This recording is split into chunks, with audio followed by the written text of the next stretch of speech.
grow through pruning in that entwined pattern. This process is called espalier and was uh, used a lot in Europe in the Middle Ages to decorate solid walls. For more examples of espalier, you can visit our fruit and vegetable island. The tall trees here on the left and right of the tram are Kentucky coffee trees. These trees produce a pod. Inside that pod are about 4 coffee beans.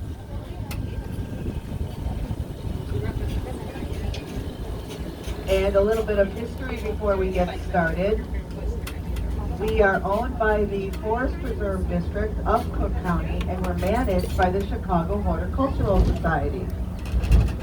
The society was founded in 1893, and they had a dream to have a botanic garden here in the Chicagoland area. That dream came true in September of 1965 when we acquired the land. We opened to the public in 1972 with just one garden. Today we have 27 gardens, 4 native habitats, and 9 islands.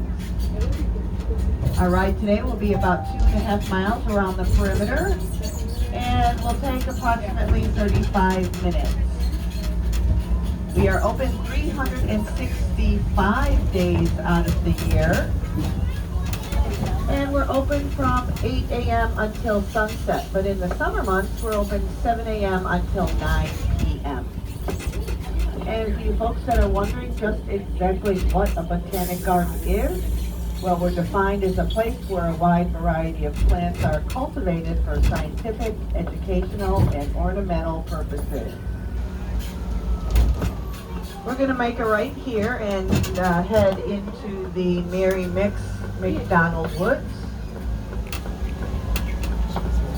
Mary Mix MacDonald was a commissioner of the Forest Preserve District. Here we have 100 acres of natural oak woodlands. This looks the same as it would have over 200 years ago. Our staff has planted over 300 native species of plants that support more than 100 species of birds, 20 species of mammals, and countless insects. We even have a white-horned owl that lives here in our woods, so keep your eyes peeled for him. And the woods look all wild and crazy, but there are wonderful paths leading all through there with all kinds of wonderful information along the way.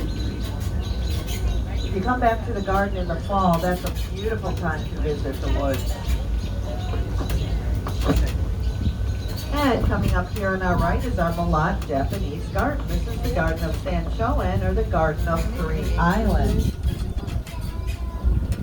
The first island you see there is the island of Paraijima, or everlasting happiness.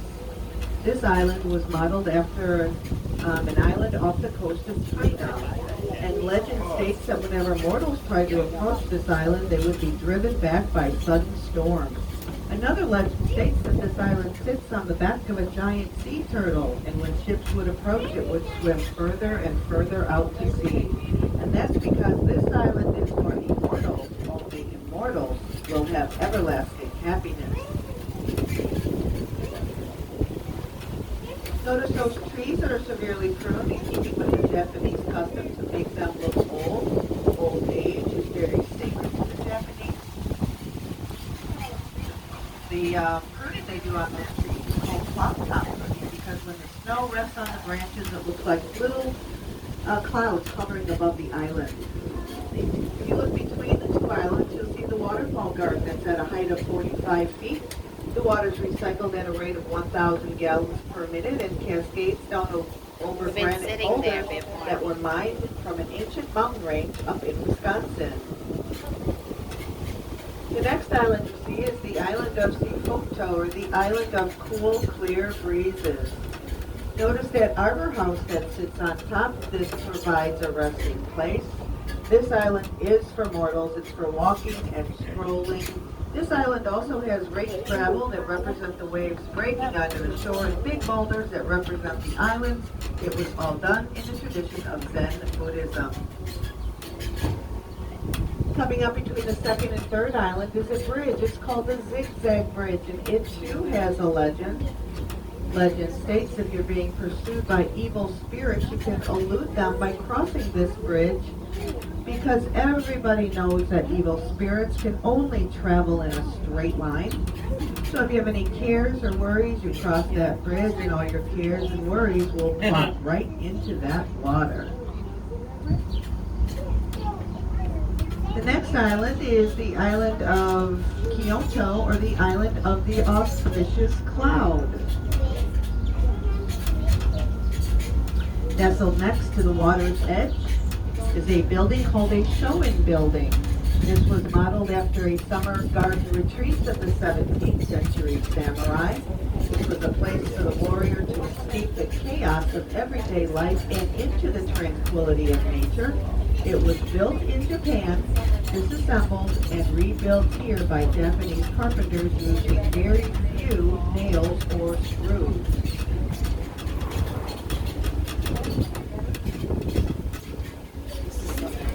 Big timber coming up to here on the right, I think is pretty. It's a downy hawthorn. The leaves on one side of this tree are very soft. And the bridge you see there, those folks walking across, is the Arch Bridge.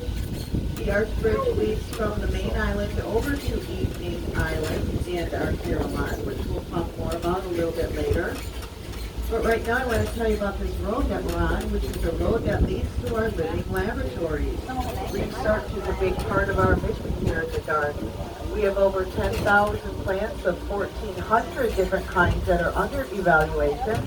And what we'll do is we'll take a species of a plant and maybe 5 or 6 varieties of that species. We'll put them next to each other and then evaluate them. Our evaluations then go to local nurseries. We let them know what works best in our Midwest climate, which is zone 5. If you'd like to find out a little bit more about our evaluations, you can get a copy of our evaluation notes, which is sold at the information desk. Those purple and pink flowers there are bee balm. Those are very fragrant flowers. And this building coming up here on our left is our Science Center. This is a wonderful place for our scientists to do their research. Notice the building itself sits up on stilts. And all the water-loving plants are below. This is a rainwater glen. Those stilts help the building stay cooler in the summer and warmer in the winter. And then on the roof there are 2 gardens.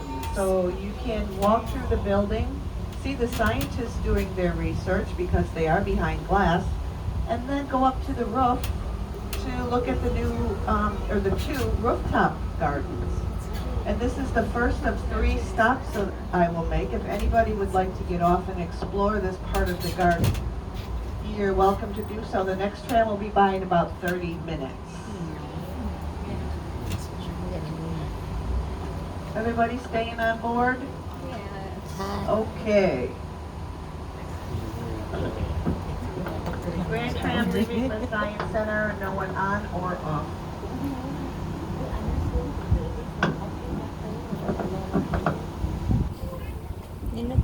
Notice over on our right there, you see that sundial? That is an actual working sundial. See, the flowers this time is not much. When me and Melody here came here, oh, beautiful big flowers. Tall. Thank you. There's our harvester there that's in the water. That contraption runs around the water and our lakes and cleans it up. We then take what we gather out of the lake and ground it up and use it for fertilizer around our plants. And over on our left here is our Chris Jarentowski production campus. Chris Jarentowski was a former executive vice president and director, and we decided to honor him. He was a wonderful, wonderful man, but we decided to honor him with this production facility. These plants here that you see on these tables are next to go out into the garden. We have over 420,000 plants that are in here. And another interesting thing about this area, this is where our very first garden was when we opened in 1972. It was called the Pullman Plant Evaluation Garden, named for Mr. Pullman of the Pullman coach fame. It was named for him because he was president of the Horticultural Society in the 60s, the first to start fundraising efforts, and the first major donor. It used to be a landscape design garden, but then we turned it into an evaluation garden. But unfortunately, we had to do away with that to make room for our production facility. We just have too many things that we want to do here, and there was just no room to keep it. This is the newest part of the garden too. Really are pretty. And also notice that bark. The bottom looks like an oak or an elm, and the top looks like a birch. They are water loving. That's why you find them here next to our lake. And these white buildings here are our production greenhouses. We have 27 different planting zones, one for everywhere in the world. We can grow anything around the world here. And we've actually started an orchid area, so we can grow our own orchids and then sell them at our plants, our orchid sales that we usually have in the spring. We also have a new bonsai studio to add to our already renowned bonsai collection. The horticulture underneath. This way we can regulate the height of our lake water, which is on the right. Should the lake water become too high, we can release it into the Skokie lagoons on our left.